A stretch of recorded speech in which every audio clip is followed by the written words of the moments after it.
In the near future, the mining spaceship Borealis is flying across space. The whole crew is sleeping in cryopods because they still have 4 years left to arrive at their destination. Suddenly, an asteroid hits the ship, causing enough damage to raise the alarm. In a pod, Andy is startled awake by a video of his family, who are still on Earth. The ship's AI announces there's been a hull breach and the survival system has been activated. A bunch of mechanical arms start building a special suit around Andy, which include a limited oxygen supply and its own AI. Then the emergency launch is activated and all the cryopods are ejected from the Borealis. Most of them fly away safely, but a couple get caught in the fire as small explosions start going off on different sections of the spaceship. The robot arms finish building a helmet around Andy's head before the cryopods fire up the thrusters.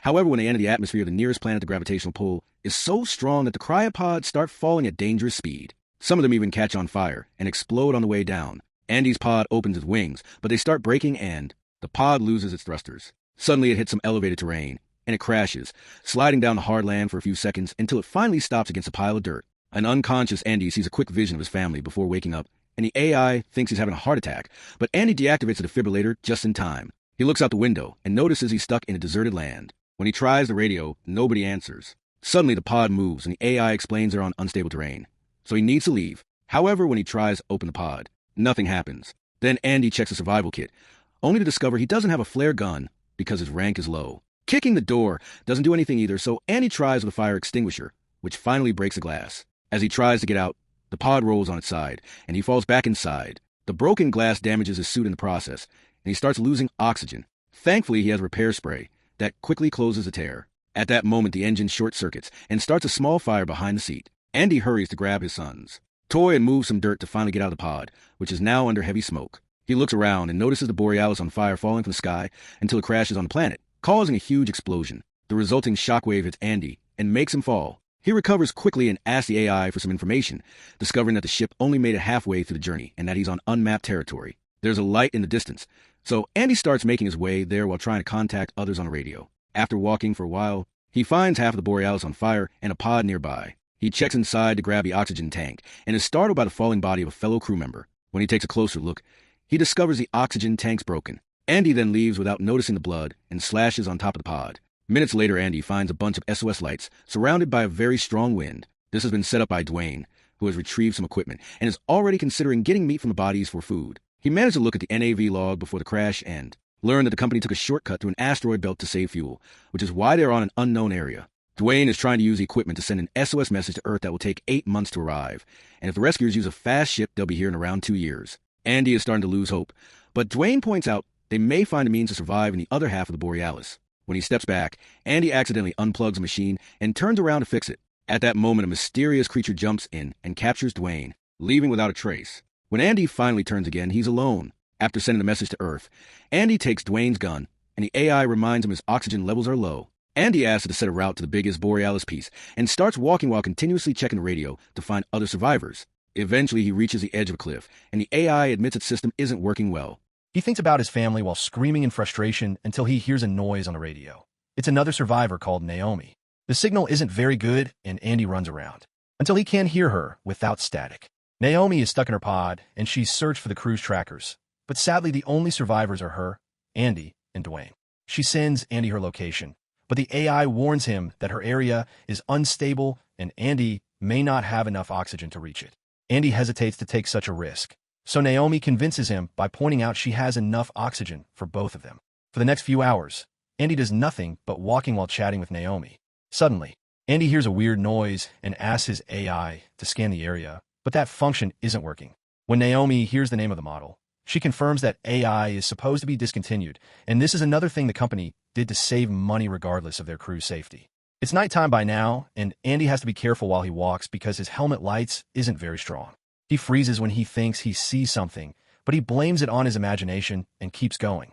Seconds later, he notices rocks rolling near his feet and gets nervous because there are more noises, not seeing a shadow watching him from above.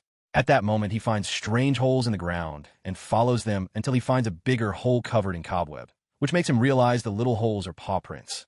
Andy panics and keeps on walking as fast as possible, noticing more and more cobwebs in the area.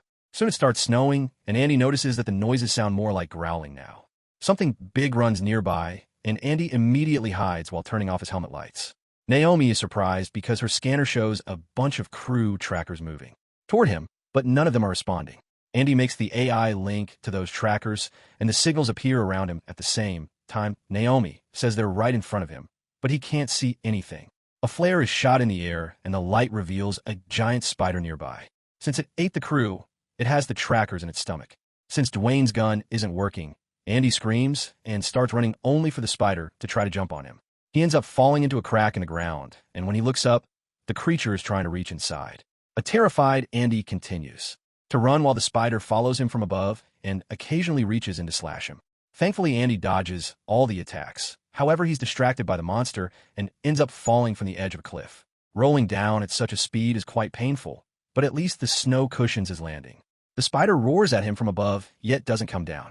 Andy keeps on freaking out after such an experience, and Naomi interrupts him to point out his oxygen levels are dropping. It turns out the fall has made another tear on his suit, so Andy hurries to seal it with the spray. He manages to close it off by using all the spray he has left.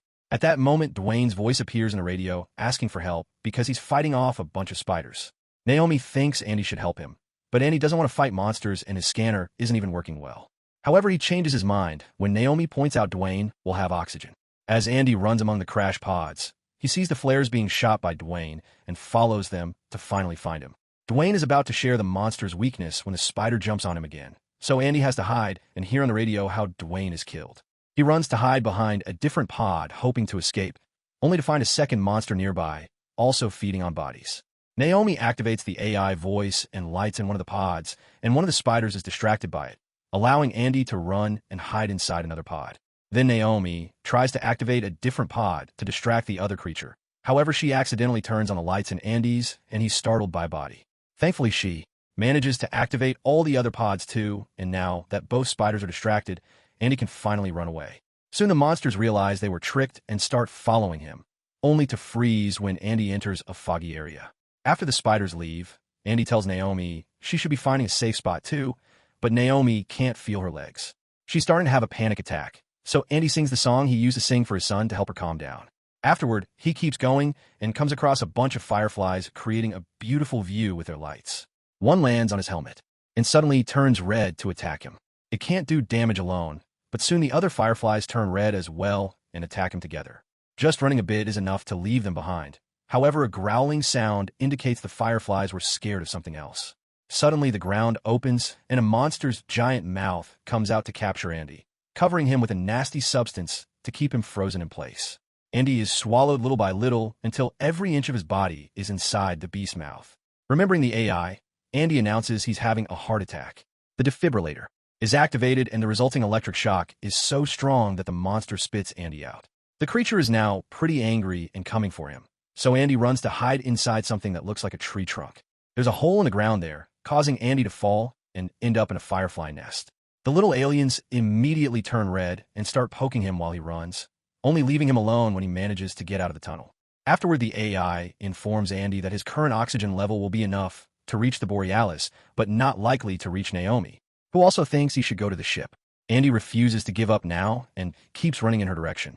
Soon he's surrounded by flames from the crash, and he has so much trouble breathing that he falls. Gathering the strength to push through, Andy forces himself to move again and finally finds Naomi in her pod. She immediately opens the door to let him in, and now he can breathe easily again. Next, he tries to get her leg out, but just his hands aren't strong enough. Thankfully, since she's higher ranked, her emergency kit has many tools and Andy can use one to get her unstuck. Naomi feels a bit of pain, but at least the leg isn't broken. After taking a moment to rest, the duo grabs the flare gun and the repair spray and get going. The pain makes it hard for Naomi to walk, so Andy improvises a splint that helps her. While Naomi checks out Dwayne's gun, a horde of spiders slowly surrounds them. The duo immediately starts running, and Naomi keeps asking her suit AI to inject her with medicine to keep her leg moving. As the spiders chase after them, Naomi and Andy make it to the other half of the Borealis, which seems to be in decent condition. The duo keeps running, and Naomi falls, so Andy helps her slide down to go faster. The spiders are already getting closer to jump, and the duo keeps pushing the crash debris to block the way behind them, only for them to fall as well. A spider is about to get them, so Naomi shoots a flare, causing a monster to run after it. She shoots a second one to distract the other spiders too, and now they can keep running up the hill until they finally enter the Borealis. Naomi is having trouble with the control panel, and the spiders are getting closer, but when one is about to get in, she finally shuts it down, and the door kills the creature. The other spiders begin pounding on the door, while Naomi and Andy go to investigate. There's quite an amount of damage, but the lights are working, meaning the backup generator is good. The cargo hold has boxes of supplies and a stabilized atmosphere, so they should be able to survive here until help comes. On a corridor, there's a trail of blood, and they follow it until they find the main console, which is covered in guts and cobweb. The duo hides when they see a big spider come in and open its stomach to drop even more human parts and even a helmet. Andy feels sick and forces himself to swallow the puke. Thankfully, the spider leaves without seeing them, and the duo tries to move, but suddenly a hatch from the ceiling opens for an even bigger monster to come out. Andy immediately closes the door for safety, yet Naomi scolds him, explaining now they're stuck in an airlock. As the spider starts pounding on the right door, Andy starts hitting the left one with a tool, but it's useless. They can only give up and sit to wait for their end. Andy plays a video of his family while telling Naomi that they died during a car crash, and now he deals with survivor guilt because he'd been driving. Naomi scolds him again and reminds him she's alive thanks to him. Naomi and Andy hug, thinking they're about to die. But at that moment, Naomi finds an orb full of fireflies stuck on Andy's suit. When the spider finally breaks in, they throw the orb at it, and the fireflies immediately attack the creature, making it back off. The duo presses a button on the main panel to open the other door and quickly run toward the cargo bay, only to stop when they discover they're on an elevated platform. The spider manages to get the fireflies off its body and comes after the humans, who can't close the door. They jump off the platform to dodge the attack, and the spider lands on the cargo bay at the same time they do. It recovers very quickly and comes after them again, so Andy throws his spray right into its mouth. The monster bites it, and the spray explodes on its face, giving the duo the chance to run. Afterward, the spider runs on the ceiling to reach the humans faster and jumps to land right behind them. They both fall, but Naomi gets up quickly and runs to make the monster chase her, saying Andy must figure out a way to kill it. Noticing there still are pods in the cargo bay, Andy asks his AI to find a working one, which is on the very top. Andy climbs to the last line of pods as fast as possible and reaches the top platform at the same time Naomi is struck by the spider. Then Andy turns off the lights, giving Naomi the chance to climb inside a box without being seen. In that box, she finds some emergency lights. When Andy tries to eject the pod, the AI explains it can't be done because he shut down the power, so his only option is to do it manually from inside. Andy gets into the pod and connects his AI to it while Naomi comes out of the box with the lights hanging around her body, which makes the spider go after her again. While looking at his son's toy, Andy says goodbye to his AI and waits for the right moment to eject the pod. A memory of the car crash goes through Andy's mind before the pod crashes on top of the monster, finally killing it. Naomi runs to Andy's body, crying because she thinks he's dead. But after lots of begging from her part, Andy wakes up perfectly alive and well. The duo then goes to the window and looks at the beautiful sunrise while holding hands.